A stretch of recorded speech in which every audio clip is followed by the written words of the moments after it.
ከጎን መቆም ፈልጋለሁ አብርሃም። ስለምን መቆም ነው ሄርሜላ የምታወሪው? በቃ ያላችሁን ነገር እኮ አስረግጦ እኮ ነገረሽ አይደል?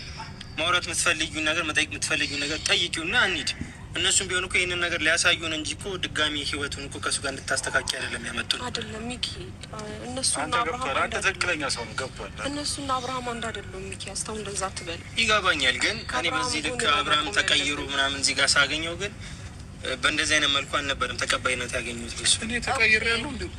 አሁን የማይሆን ነገር ማውራቱ ተቀይሬ አላስብም። ተቀይረዋል እነሱ ሌላ ሰዎች ናቸው ምናምን። ይኸውልሽ አሁን እዚህ ጋር ሌላ ነገር እንዳይፈጠር ነው አንቺ አዝነን ነው እንጂ እንደነገርንሽ ጠለንሽ መሄድ እንችል ነበር። ገባሽ?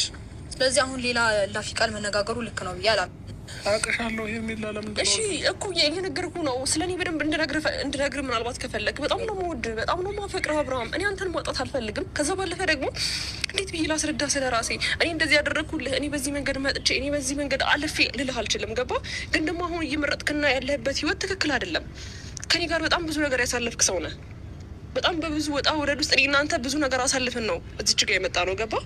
በጣም ብዙ ሰው በመሀላችን ሊገባ ይፈልጋል። እኔ እናንተ እንድንለያይ በጣም ብዙ ሰው ይፈልጋል። አንተን አንገት ለማስደፋት በጣም ብዙ ሰው ርቀት የሚሄድ ሰዎች ናቸው። ገባ? አሁንም ቢሆን አጠገብ ያሉ ሰዎች ለአንተ ጥሩ ሰው ወይም ደግሞ መልካም ሰው ሆኖ አይደለም። እንዴት አምነሃቸው ነው? ምን ብለውክ ነው? ስለ እኔ መጥፎ ነገር ነግረውክ ነው? እኔ እኮ ከአንተ ጋር በጣም ብዙ ነገር ማሰበው ነገር አለ። ልጅ መውለድ እፈልጋለሁኝ። ብዙ ነገር አለ። በጣም ብዙ ነገር፣ በጣም ብዙ ልጅ ከአንተ ጋር መውለድ እንደምፈልግ ቃላቶች ተነጋግረናል። እኔ ምን ብዬ ልንገርህ? በእግዚአብሔር እሺ አዳምጠኛ እንዴ፣ በደንብ አዳምጠኝ። አንደኛ ደረጃ ለምን እንደዚህ እንደሆንክ፣ ለምን እንደዚህ እንደተቀየርክ፣ ስለ እኔ ምን ብለውክ ነው? ምን አስከፍቼ ነውስ በዚህ ልክ የተቀየርክብኝ? ንገረኝ፣ እሱን ንገረኝ። እሱን ንገረኝ። መልስ ስጠኝ አብርሃም። ለምንድን ነው የተቀየርክብኝ? ንገረኛ። እኔ እኮ ከአንተ ጋር በጣም ብዙ ሀሳብ ያለኝ ሰው ነኝ። ሴት ልጅ ነኝ አይደል እንዴ? ስለ አንተ እኮ በጣም ብዙ ነገር ነው ማስበው። እንዴት ነው በዚች በሁለት ቀን በሶስት ቀን ቅጽበት ውስጥ እንዴት ነው ከኔም ልትረቅ የምትችለው አብርሃም? እኔ እኮ ከአንተ ጋር በጣም ብዙ ነገር ማስብ ሰው ነኝ። ቤተሰብ ማስብ ሰው ነኝ አይደል እንዴ? ሄርሜላኔ እየራበኝ ነው። ወደ ቤት ልሄድ ነው። ልውል ጋር ልሄድ ነው። በቃ እሺ፣ ልውሌ ጋር ትሄዳለህ። እኔ እኮ ልውልም ለማግኘት እኮ ከልክዬህ አላውቅም። እሺ፣ ምንድን ነው? ሁሌም ልውልን አግኝተው ስትመጣ ደስተኛ ነኝ አይደል እንዴ? መች ምንድን ነው የምፈልገው? አንደኛ ወደ ቀልብ ተመለስና ከኔ ጋር ያለህን ህይወት ቀጥል። ከቀልቤ ጋር አይደለም ያለው። ከቀልቤ ጋር አይደለም አብርሃም። እኔ ነኝ አንተ ፍቅረኛ። እኔ ነኝ አሁን አዲሱ የተጀመርከው ከኔ ጋር ነው። እዛች ጋር ሄርሜላኔ አሁን ከሩታ ጋር ነው መሆን የምፈልገው እኮ አልኩሽ አይደል እንዴ? እኔ ከሩታ ፍቅረኛ ብቻ ነው መሆን የምችለው። ሩታ እኮ የልጅህ እናት ነበረች፣ ፍቅረኛ ሳይሆን የልጅህ እናት ነበረች እኮ። በቅርብ ልንጋባ ነው እኔና እሱ ልንጋባ ነው ብለን ከሷ ጋር ነው መሆን የምፈልገው። ስለዚህ እሺ፣ እኔስ አዲስ ህይወት የጀመርከው ሄርሜላስ ያ ሁሉ ቃላቶች ክስ እንደምትወደኝ እንደምታፈቅረኝ ብዙ ልጆች እንደምንወልድ ወንድም አንዴ ይዘል ሂድ። በቃ ጨርሰናል። ከአንቺ ጋር ያለው ጉዳይ ጨርሳችሁ አንዴ ቢያንስ በስተቀር አሁን የሚሆነ አንዴ ቀን ሙሉ እንድታወሪው ነው ነው እንዴ? እሺ፣ ምርጫህን እንደዛ ከእነሱ ጋር መሄድ ነው የምትፈልገው? እሱን ነው የምትፈልገው? እኔን አትፈልገኝም? እኔ ጋር ቤት አለን እኮ እና ሩታ ቤት አለና ቤት አለ፣ ልጅ አለ። ቤት አልነበረም ማለት ነው እስከዛሬ? ቤቱ ነበር እንዴ? እስከዛሬ አይደለም እና የአንተ ቤት ነበረ መተህ እስከዛሬ እንትን ስትለኝ ነበር። ምን አደረጋ? ሄርሜላ ቤት ገብቶ ምን አደርጋችኋል? እሺ ቆይ ያማል እንደ አንተ በእናትህ በቃ ተንይዘልን ሂድ። እሺ ቆይ እንዴ አብራም እኛ እንሂድ። በቃ ጨረስን እኮ ሄርሜላ፣ ከዚህ በላይ ማውራት አያስፈልግም። ሜር ነው ያለብሽ። መጀመሪያውንም ተናግሬያለሁ ምንም ነገር እንደማይቀየር ገብቶሃል አይደል? አሁንም ቢሆን እህትህን ይዘህ መሄድ ነው ያለብሽ ሄርሜላ። ከዚህ በላይ እዚህ መቆየት አያስፈልግም።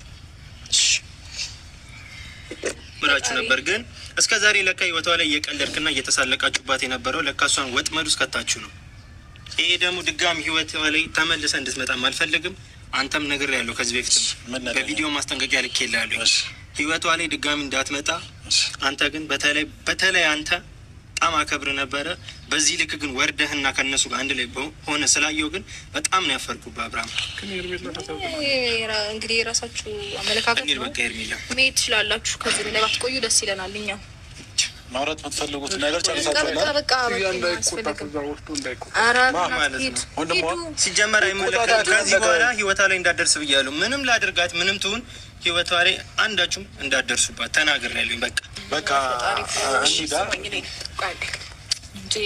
ይበቃሻል፣ ይበቃሻል። በቃ ነገረሽ አይደል እንዲህ እንደማይፈልግሽ። ለምንድን ነው እንደዚህ ራስሽ የምታዋርጂው? እሺ ይቅርታ ወንድሜ። ማለት እሱ እኮ ጥሩ ሁኔታ ላይ ስላልሆነ በቃ ማየትና መስማት የፈለግሽው ነገር ከሱ ሰማሽ አይደለ? ከዚህ በላይ አንቺ ለምንድን ነው የምትሰቃየው?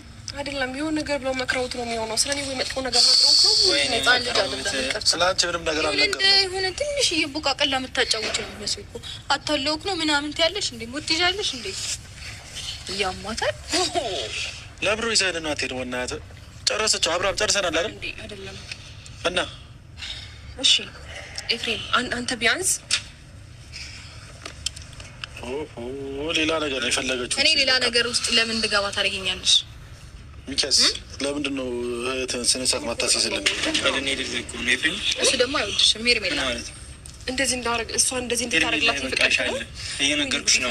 እግዚአብሔር ቆይ አንዴ ሚኪያስ፣ አሁን አብርሃም እንደዚህ አይነት ሰው አይደለም። አንተ በደንብ ስለማታውቀው ነው፣ ቅርብ ስለማታውቀው ነው እንጂ እንደዚህ አይነት ሰው አይደለም። እንዴት ነው ከዚህ በላይ ማልቀርበው? እንደ ቤተሰብ ቀረብኩት። ከዚህ በላይ ምን ፈልግ?